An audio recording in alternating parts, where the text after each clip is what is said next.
오늘 저희가 7장 1절에서 5절 말씀을 읽었는데요. 지난 시간에 말씀드린 것처럼 노아의 이야기는 6장부터 시작해서 9장까지 이어가고 있습니다. 긴 장에서 이제 오늘 본문 단 5절은 그 문맥 가운데 있는 내용이라고 할 수 있죠. 그래서 별로 내용이 길지 않습니다. 길지 않은 내용이지만 그 내용들을 이렇게 분해를 해보면, 문단을 나눠보면 1, 2, 3절은 구원에 관한 이야기입니다. 어떤 구원이냐? 사람들을 홍수로 심판하는 가운데 노아의 가족을 구원하는 이야기입니다. 그 이야기를 1절, 2절, 3절에서 하고 있고요. 4절은 그 당시 하나님이 그들을 어떻게 심판하시는가 하는 홍수 이야기를 4절에 하고 있습니다. 그래서 앞에 이야기는 구원에 관한 이야기를 하고 있고 4절은 심판에 관한 이야기를 하고 있고, 그리고 나서 그런 상황 속에 노아의 반응을 이야기합니다. 노아의 반응은 노아가 여호와께서 자기에게 명하신 대로 다 준행하였더라, 이런 말씀을 하고 있죠. 그러니까 본문 자체가 그렇게 어렵거나 그렇게 심오한 그런 것처럼 보이진 않습니다. 그러니까 오늘 본문을 이제 세 개의 문단으로 나눠서 얘기했지만 이것을 하나로 정리하면, 하나님이 비를 내리셔서 당시 사람들을 포함한 모든 생명들을 물로 심판하시는데, 그 중에 노아 가족과 그리고 짐승과 새들, 그 중에서도 부정한 짐승, 정결한 짐승을 이제 방주로 들이게 해서 홍수의 심판을 면하게 했다 하는 그런 내용이죠. 이렇게 하시는 하나님의 말씀에 노아는 순종했다 하는 그 이야기입니다. 그러니까 이 내용을 간단하게 요약을 했는데, 이제 그 안에 나오는 어떤 핵심적인 주제가 있다면 구원과 심판입니다. 구원과 심판. 그래서 구원과 심판의 주제가 크게 드러나 있고, 그런 일이 진행되는 가운데 순종하는 노아의 모습을 그리고 있습니다. 자, 그렇다면 오늘 말씀을 통해서 우리는 구원과 심판에 관한 이야기를 좀 더 세심하게 살펴볼 필요가 있죠. 자, 그렇다면 구원과 심판에 관한 내용을 오늘 본문에 나오는 그런 눈에 보이는 어떤 가시적인 그런 현상과 더불어서 비교해 보면 어떤가 하는 생각을 하게 됩니다. 자, 먼저 심판과 구원의 대상을 그 규모로 살펴보면요. 자, 심판의 대상은 누구였습니까? 노아의 가족 8명을 제외한 모든 사람들이 심판의 대상이었습니다.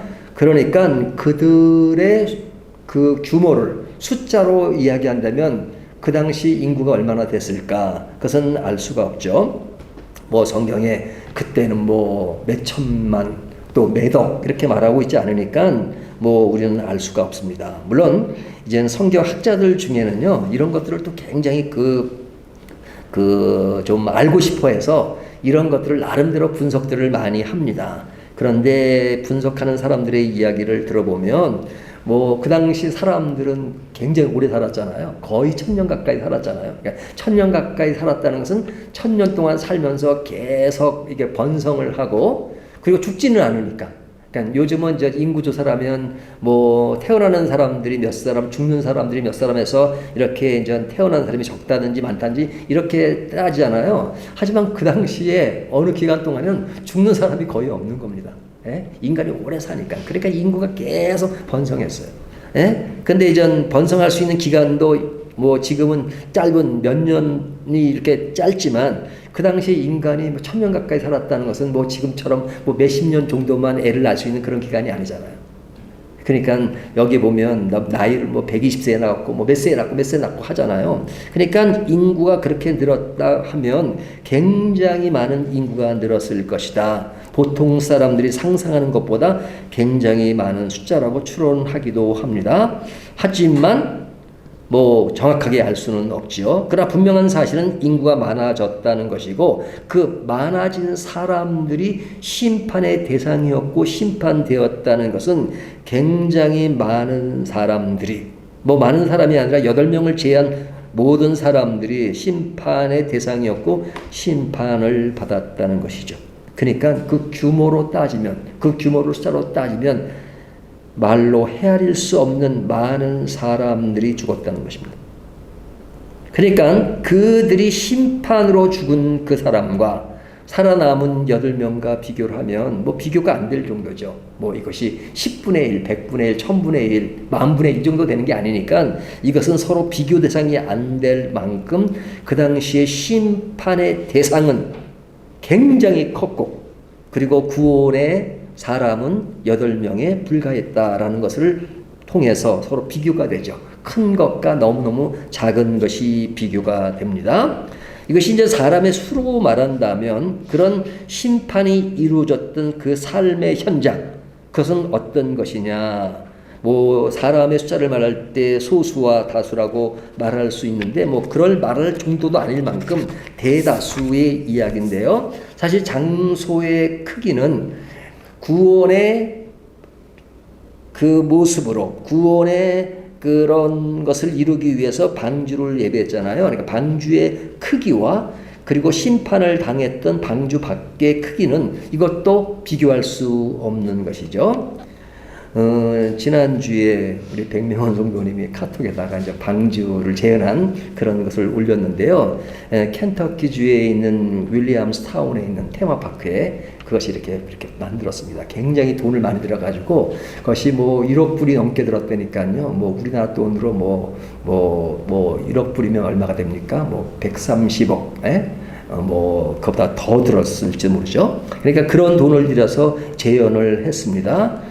근데 이제 굉장히 큰 것을 보고 이제 사람들이 거기에 글을 보면 와, 굉장히 앞에 가 보니까 굉장히 놀랍고 뭐 크다 이렇게 느꼈죠. 그렇죠, 백명 성도님 앞에 가 보시니까.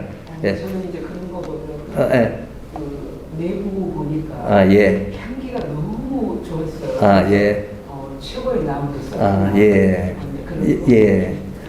그 나무에 대한 향기 말씀하셨는데, 사실은 이제 크기만 가지고 얘기한다면, 크기가 이제 지난 시간에 얘기했던 것처럼 이제 길이가 300규빗이잖아요. 그러니까 뭐 50cm에서 한 150m 정도 되는 것입니다. 그러니까 뭐 폭이야 그보다 작지만 뭐 그것을 150m를 반경으로 해보면 다 200m 안에 있는 것이죠. 200m 안에 이렇게 다 안착되어 있는 그런 배의 크기입니다. 그러니까 그 배의 크기가 배로서 볼 때는 굉장히 큰 것이지만 배가 있는 곳과 배가 있는 바깥을 비교해보면 그건 비교의 대상이 안 되죠. 그렇죠? 그러니까 윌리엄스타운 안에 있는 거예요. 켄터키, 그리고 보다 넓은 데는 켄터키주에 있는 거고, 켄터키주보다 더 넓은 건 미국이라는 나라잖아요. 미국 전체에서 그 방주가 있는 그것만 본다면 그거는 뭐 10분의 1, 100분의 1, 1000분의 1, 뭐 만분의 1 이렇게 따질 수가 없는 거잖아요. 굉장한 그런 규모의 차이가 있는 것이잖아요. 그러니까 그 방주가 안착되어 있는 것을 벗어나면 그것은 그냥 넓은 세상입니다. 넓은 세상입니다. 그 넓은 세상 안에 뭐 그것이 어떤 새로운 한 나라가 될 수도 없는 것이고, 그냥 우리가 인간이 살아가는 그런 우리의 사는 집처럼 그냥 딱 그것에 이렇게 딱 안착되어 있는 그런 것이죠. 그러니까 사람이 잠시 머물 수 있는 것, 뭐 그것이 인생의 역사와 국가적인 또는 세대적인 문화 공간이나 역사의 공간 규모가 아니란 말이죠. 그러니까 인간이 머물 수 있는 공간이라고 할 수 있죠. 그런 의미에서 방주의 안과 밖은 사람의 수나 규모의 면에서 본다면 비교할 수 없는 수준이죠. 비교를 곧 말할 수 없을 만큼의 그것은 뭐 그냥 뭐 있느냐 없느냐의 차이일 정도까지 굉장히 크고 작음의 그런 비교가 될 수 있습니다. 그러니까 엄밀히 따지면 이것은 그 비교라고 할 수 없는데, 그 비교와 구원과 심판이라는 차원에서 비교해 보면 심판이 이루어지는 그 장, 그것은 대다수고, 그런 대다수 중에 소수의 사람이 구원되고 그리고 심판이 벌어지는 그 현장은 그런 물로 인해서 그 당시에 있는 그 방주 밖의 모든 것이 심판의 대상이고, 구원되는 것은 방주라는 그 작은 울타리 안에 있으니까 심판의 범위는 엄청 넓고 구원의 범위는 적고 작고 한 것이죠. 이 말을 달리 말하면 이제 구원에 이르는 사람은 소수고, 그리고 심판에 이르는 것은 다수다, 이렇게 말할 수 있죠. 근데 이제 이 소수와 다수에 대한 이야기를 우리가 노아 홍수 때의 이야기뿐 아니라 사실은 아브라함 때 보면 그런 이야기였죠. 소돔과 고모라의 그 심판이 있죠. 소돔과 고모라. 그러니까 소돔과 고모라를 하나님이 아브라함에게 심판을 하겠다고 합니다. 근데 심판할 때 뭐라 그랬어요? 그 소돔과 고모라에 의인 50이 있으면 내가 심판하지 않겠다, 그렇게 말씀하시잖아요. 그러니까 아브라함이 하나님 50명 그게 없어서 심판하신 데는 좀 봐주시면 안 될까요? 45명으로 하면 어떨까요? 45명. 그러니까 그래? 내 말대로 45명이면 그래, 내가 그럼 심판하지 않겠다. 그러니까 45명도 안 된단 말입니까? 뭐 그런 말은 써 있지 않지만, 그러면 40명이면 어떨까요? 아브라함 얘기는 40명이면 어떨까요? 성경이 이 얘기를 이렇게 지금 제가 한 것처럼 그냥 길게 합니다. 그러니까 40명만 있어도 내가 그를 심판하지 않겠다. 그러니까 하나님 한 번만 더 말씀드리겠는데요. 30명이면 어떻습니까? 30명. 그러니까 아니 30명도 없어. 그러면 주님 한 번만 더. 20명은 어떨까요? 20명도 없어. 그러면 마지막으로 한 번만 더. 10명은 어떨까요? 그러니까 하나님이 뭐라 그러세요? 10명도 없다. 그러니까 소돔과 고모라를 심판하는데 10명의 의인이 없어서 소돔과 고모라를 심판한다고 말씀하십니다. 그렇다면 소돔과 고모라의 그런 그 심판의 대상이 아닌 의인이 10명이 없다 그러면 나머지는 뭐예요? 다 악인으로 심판을 받는 것이잖아요. 그러니까 이것은 뭐 크기의 차이도 이것도 엄청난 것이죠. 그러니까 심판이라는 것은 사실은 의인 몇 사람밖에 안 되는, 거의 다가 악인이 된 그런 상황까지 도달했기 때문에 그 심판이 이루어진 것입니다. 진짜 오늘날 심판에도 의인 10명이 없어 심판한 그런 상황처럼 뭐 딱 이렇게 수치적으로 말할 수는 없지만 그런 상이라 이거죠.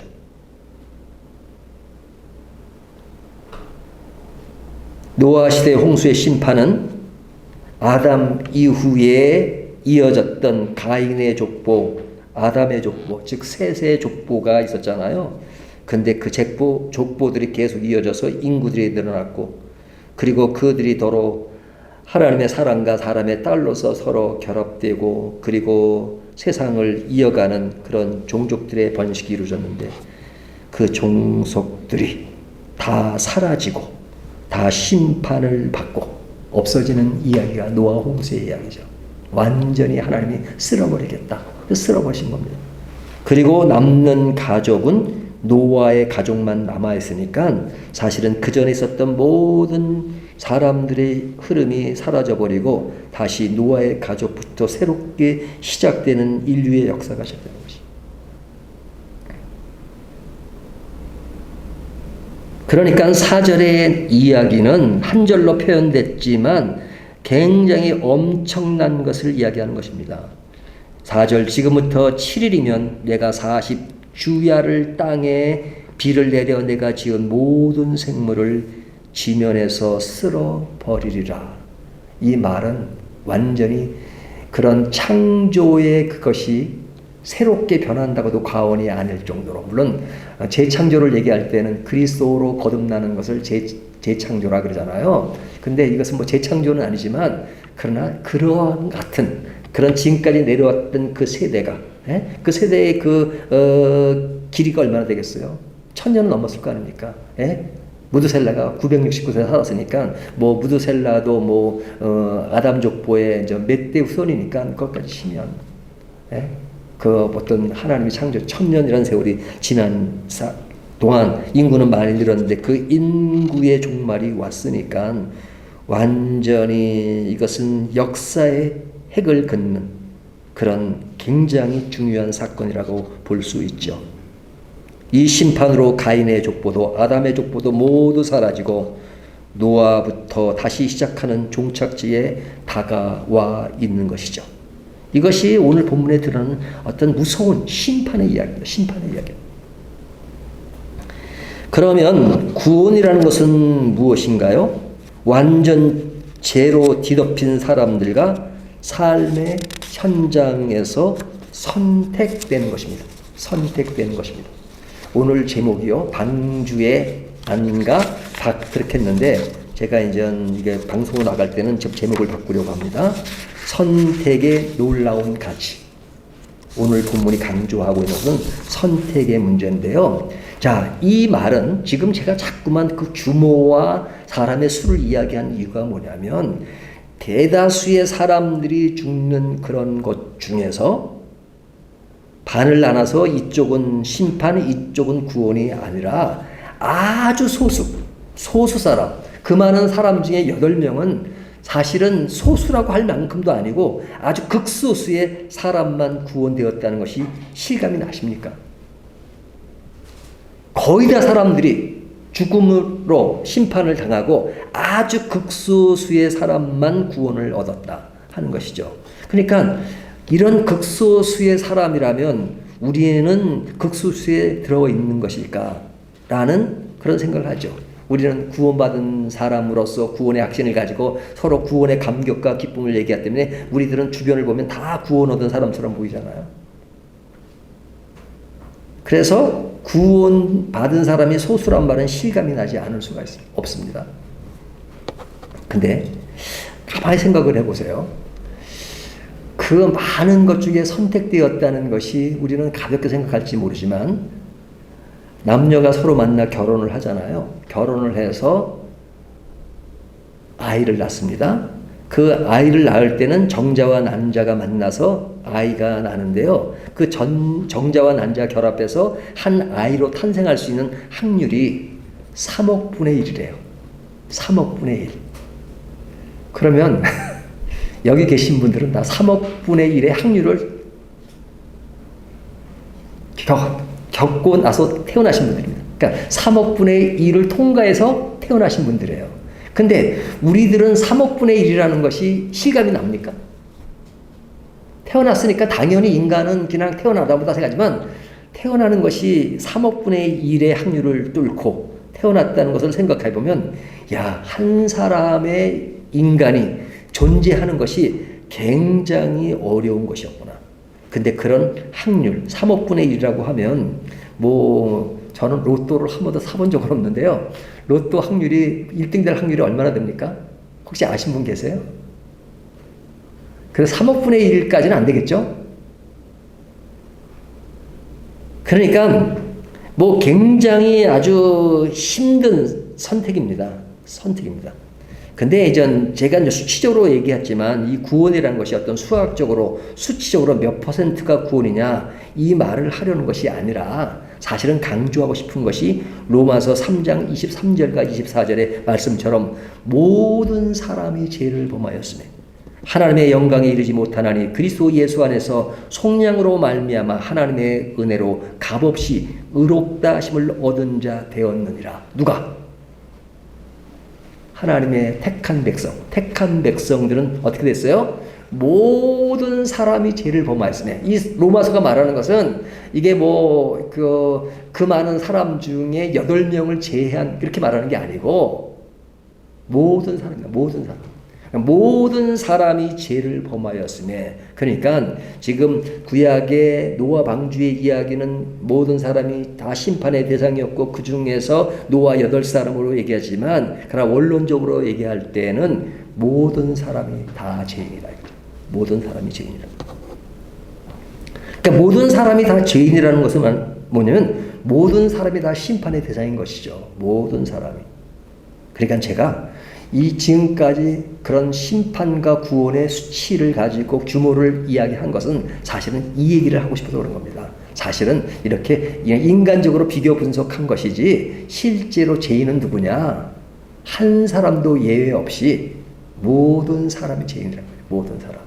그러니까 이거는 비교가 될 수 없는 겁니다. 그냥 전체가 그런다. 인간은 다 죄인이다. 인간은. 아담서부터 시작해서 지금까지 나오는 모든 인간이 다 죄인이에요. 근데 그 죄인 중에 선택을 받았다는 차원에서 이미 선택된 것을 전제해놓고 이야기하니까 8명과 다른 방주 밖의 이야기를 하지만 사실은 모든 사람이 다 죄인인 것입니다. 사람이 태어날 때부터 죄인으로 태어나느냐 의인으로 태어나느냐 성경적 원리로 의하면 인간은 태어날 때도 죄인으로 태어난 겁니다. 뭐 성선설, 선악설 이러잖아요. 뭐 성선설이 사실은 우리들에게 좀 더 이렇게 감미롭죠. 하지만 엄밀히 따지면 인간이 범죄한 이후의 모든 태생은 성악설입니다. 다 태어날 때부터 죄인으로 태어난 겁니다. 인간이 다 죄인으로 태어나는 겁니다. 죄인으로 태어났으니까 죄인은 어떻게 돼요? 심판을 받는 건 당연하다고요. 죄의 삭은 사망이라고 했으니까 다 심판의 대상이죠. 그러니까 그 다 심판의 대상이라는 것은 그냥 심판이에요. 심판. 인간은 태어나면 심판이에요. 심판이에요. 그럼 구원이라는 것이 뭐냐? 다 심판인데 다 심판하지 않겠다 하는 겁니다. 다 심판하지 않고 그 중에 내가 구원할 사람을 선택하겠다. 선택하겠다. 그러면 선택받은 사람은 그 사람은 뭐 특별해서가 아니라 선택받은 사람들은 그 선택된 이유는 선택하신 분의 생각으로, 판단으로 이게 선택하신 겁니다. 그러니까 선택받지 않은 사람이 왜 우리는 선택하지 않습니까? 라고 말할 수 없다는 거죠. 사도 바울이 이게 바울 서신에서 그렇게 얘기하잖아요. 왜? 이미 다 전제가 뭐냐? 모든 사람이 다 죄인이다 이거죠. 모든 사람이 죄인. 그냥 죄의 결과는 사망이다. 사망이다. 근데 구원이라는 것은 사망 아래에 있는 사람이 따로 있고 또 살 사람이 따로 있는 것이 아니고 분류돼서 이 사람 저 사람이 나눠지는 게 아니라 누구를 예한 모든 사람이 다 죄인이다. 다 심판이다. 하지만 하나님이 그 사람들을 다 심판하지 않으시고 그 중에서 하나님의 주권으로 몇 사람을 구원하겠다. 그 몇 사람이라는 것이 우리가 생각할 때는 굉장히 많은 사람으로 이해될 수 있지만 그러나 그것이 뭐 우리가 숫자적으로 얼마인지를 모르지만 그러나 그런 선택의 가치를 가지고 얘기할 때 선택의 가치를 가지고 얘기할 때 이 구원이라고 하는 건 엄청난 것이죠. 엄청난 것입니다. 왜? 다 멸망과 심판 아래 있는 것에 대해서 하나님이 딱 선택해서 그들을 구원했다는 이야기는 이거 엄청난 얘기 아닙니까? 우리가 쉽게 쓰는 말 중에 은혜란 말을 쉽게 쓰잖아요. 아이고 하나님의 은혜죠. 근데 그 은혜가 선택해서 이루어진 특별한 것이라는 생각을 해보면 와, 이 은혜라는 것은 진짜 쉽게 너무나도 지나가듯이 얘기할 수 없는 것이죠. 우리가 하나님 앞에 구원받은 백성이라는 것은 이것은 진짜 이런 그 의미에서의 생각을 해보면 하나님의 선택에 의해서 구원되었다는 것은 너무너무 엄청난 것이죠.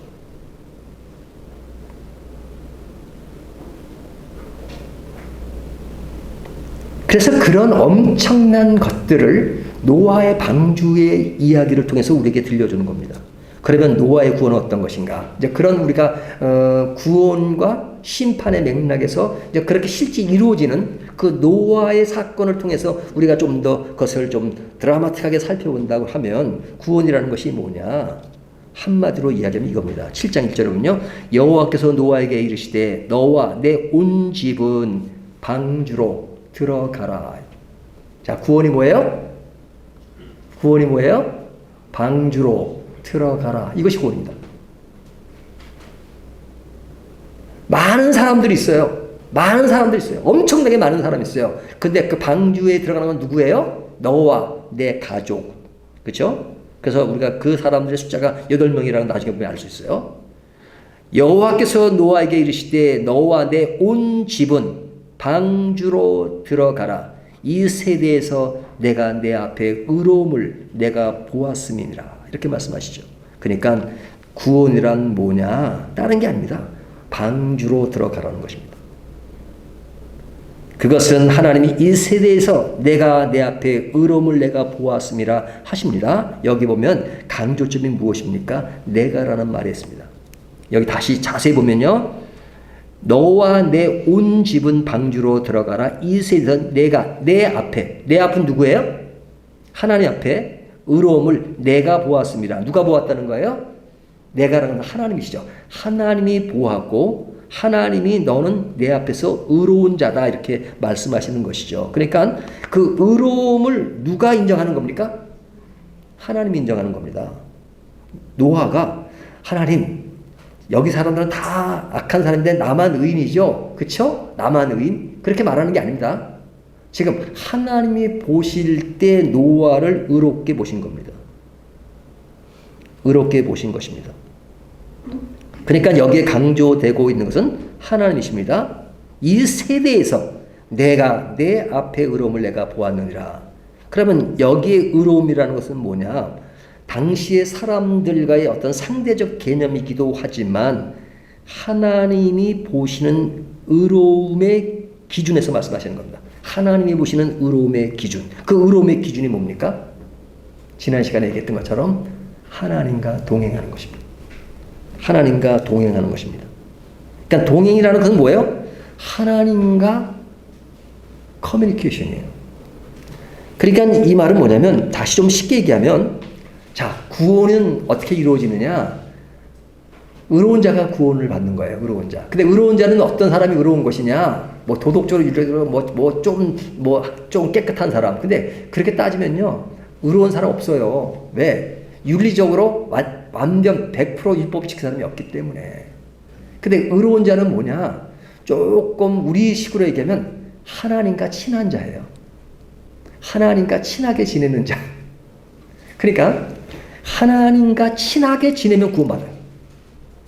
동행한다는 것이 없나? 하나님과 친하게 지내면 구원을 받습니다. 근데 이제 이것이 일반 세상의 논리로 보면 안 돼요. 세상에서 만약에 요즘 나라가 굉장히 어려운데 대통령이 무조건 친하다고 해서 그냥 그 사람의 능력도 안 되고 진짜 기본도 안 된 사람을 친하다고 해서 참모로 끌어들이면 당장 말이 많고 그래서는 안 되는 거죠. 안 되죠. 친하다고 해서 되는 거 아닙니다. 그러니까 일반 세상에는 그러면 안 돼요. 왜? 그것을 행하는 주도권자가 완전하지 않기 때문에, 불완전하기 때문에 인간 사회에서는 친하다고 다 하면 안 돼요. 근데 사람들이 그 흉내를 내요. 하나님의 흉내를. 우리가 하나님을 본받는 것은 신앙의 중요한 측면이지만 내가 하나님이 되면 안 됩니다. 그건 교만이고 그건 교만 정도가 아니라 완전 큰 죄악이에요. 내가 하나님이 되려고 하는 것은 사탄이 하는 짓이었고 인간이 짓는 가장 큰 죄 가운데 하나가 아니에요. 전부 다. 하나님이 되려고 하는 겁니다. 하나님이 되려고 하는 거. 그 실제 하나님을 되는 게 아니라 하나님의 속성을 그대로 자기가 하겠다는 거예요. 북한에 가면 그런 독재를 하는 그 사람이 십계명이 있어요. 십계명 그대로 무엇을 땄는데 성경에 십계명을 땄어요. 나 외에 다른 신을 섬기지 마라. 근데 그 1초가 나 외에는 내가 여기에 그냥 최고 경이로운 사람이니까 나 외에는 없다. 이렇게 그거 누구 흉내를 낸 거예요? 하나님의 말씀과 하나님을 흉내낸 거잖아요. 자기가 하나님 된 거죠. 그러니까 그건 안 되는 거죠. 그러니까 인간적으로 친하는 것을 뭘 해주고 하나님의 속성을 자기가 딱 해서 자기 입장에서 하나님 입장에서 하면 안 돼요. 그러니까 독재를 해서도 안 되는 것이고 자기 것을 완전하다고 생각해서 완전한 것을 다 따르라고 해야 되는 것이 아니고 인간 사회에서는 정말로 여러 사람의 의견과 여러 사람의 생각이 모아져야 되고 그래야 돼요. 왜? 완전하지 않은 인간들이 모인 것이니까. 하지만 예외가 있어요. 예외는 뭐냐? 오직 하나님. 오직 하나님은 독재를 하셔야 돼요. 왜? 완전하시니까. 그렇게 독재하시는 분이기 때문에 저는 하나님을 믿어요. 왜 기독교는 그래 독선적이냐? 독선적이기 때문에 저는 하나님을 믿어요. 왜? 천지를 창조하신 분이니까. 그러니까 하나님이 말씀하시기를 너 구원 얻는 거 나와 친하면 돼.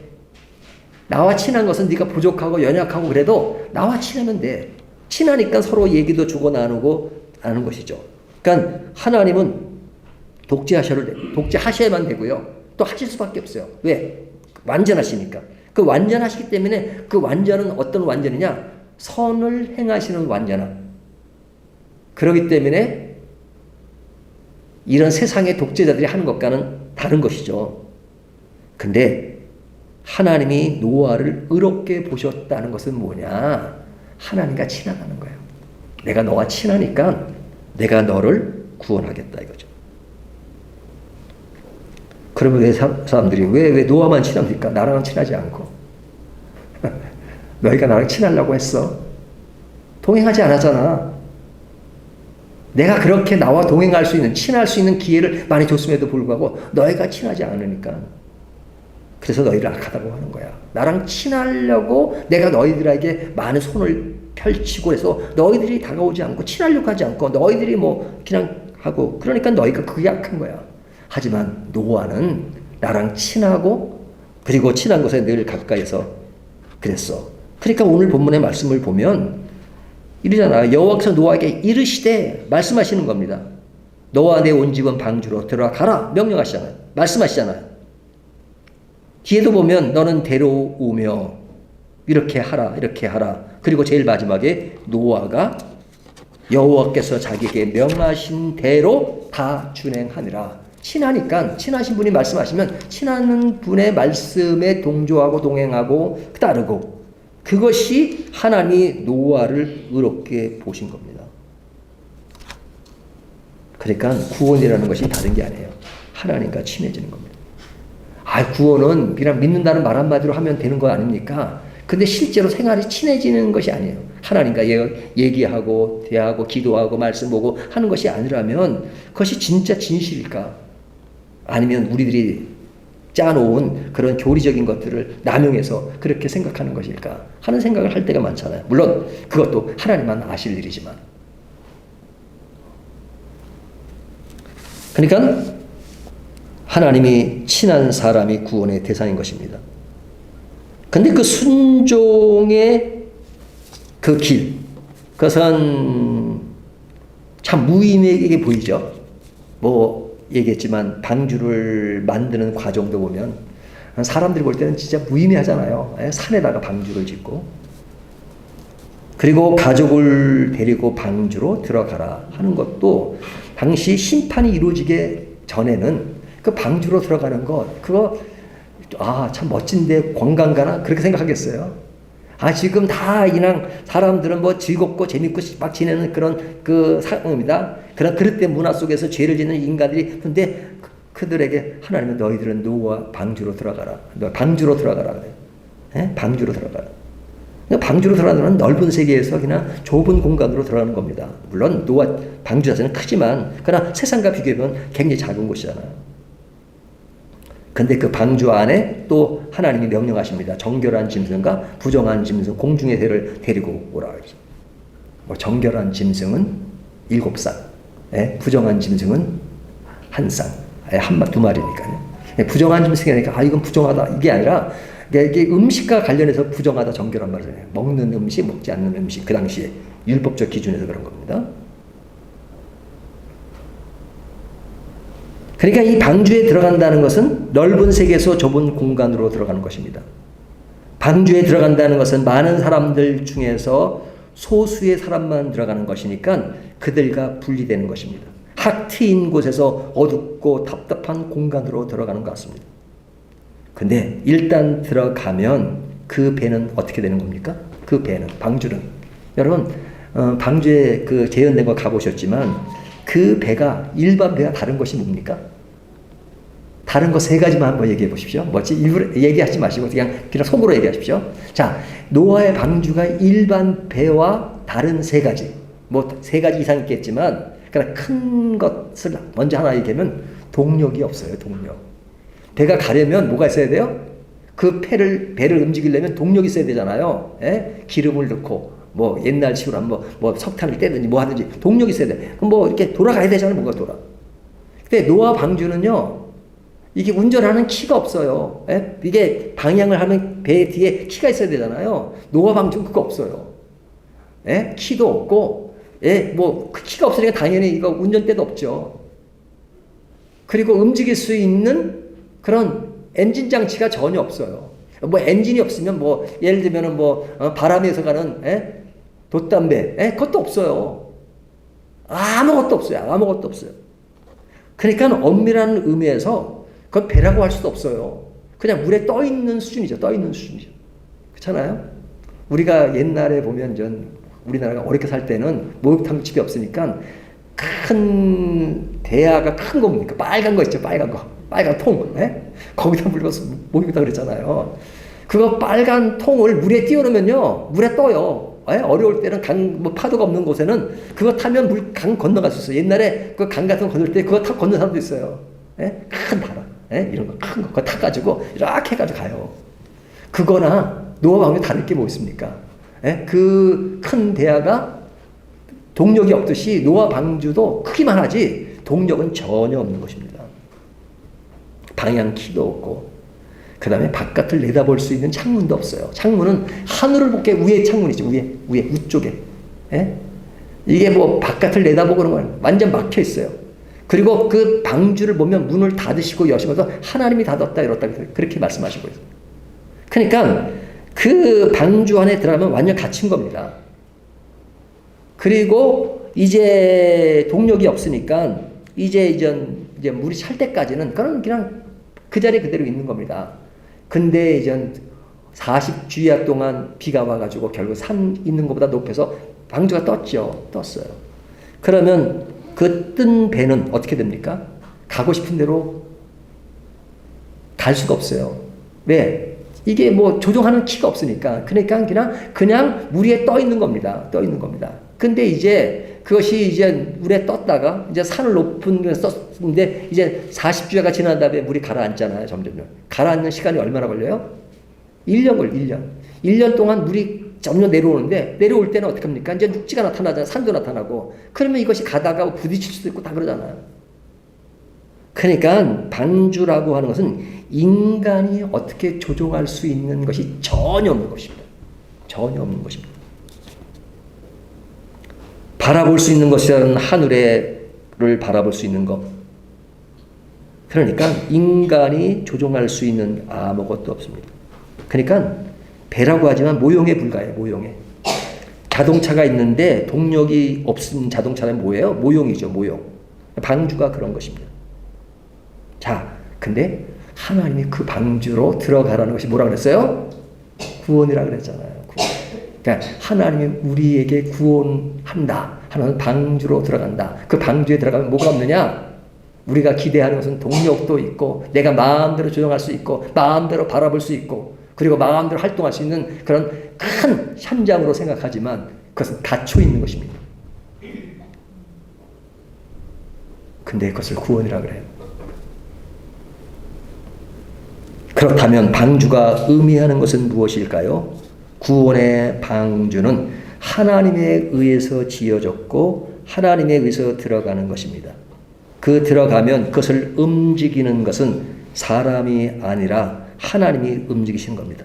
그 배는 물이 차기까지는 움직일 수 없는 배입니다. 그 배는 산 위에 있습니다. 그 배가 뜨려면 산의 위까지 물이 차야 하고 그 배가 움직이는 것은 그냥 물에 떠 있는 것밖에 없습니다. 사람이 움직일 수 있는 것은 아무것도 없기 때문에 그렇습니다.